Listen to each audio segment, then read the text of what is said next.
Rebecca of Sunnybrook Farm, Part 35.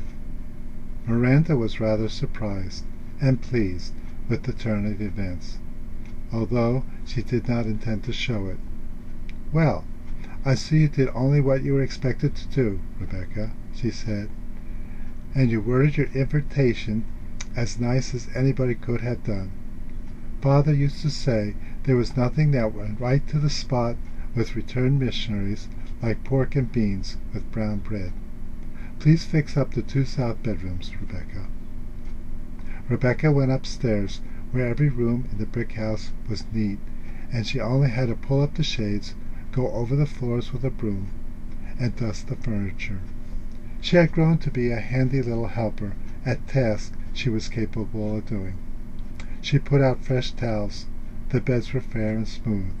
The pitchers were filled. Soap was laid out. At 5:15, everything was ready, and the missionaries had arrived promptly, with 2 children.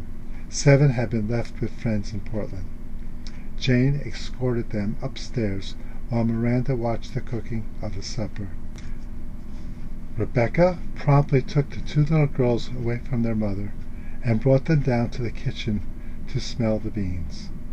There was a bountiful supper.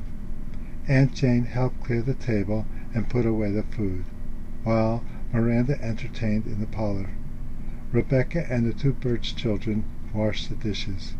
The 3 then entered the parlor, where Mr. and Mrs. Cobb and Deacon and Miss Milken had already appeared.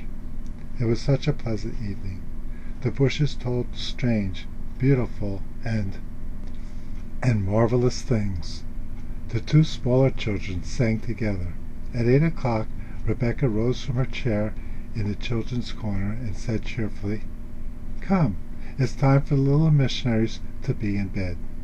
Everybody laughed as the young people shook hands and disappeared with Rebecca.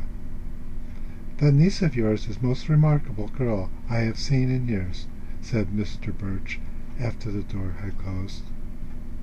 The visitors left before 9, and at that hour the family retired for the night. As Rebecca carried Mrs. Birch's candle upstairs, the light fell on Rebecca's face. Mrs. Birch bent and kissed her good night. The next morning Rebecca woke before 6, being full of household cares. Sleep was impossible. Aunt Jane had told her she should get up at 6:30 and have breakfast ready at 7:30. She put on her slippers and went quietly down to the kitchen and began the morning routine she knew so well, and then went back to her room to dress before calling the children. Jane lay anxiously and restless in bed, with a headache, wondering how her sister could manage without her.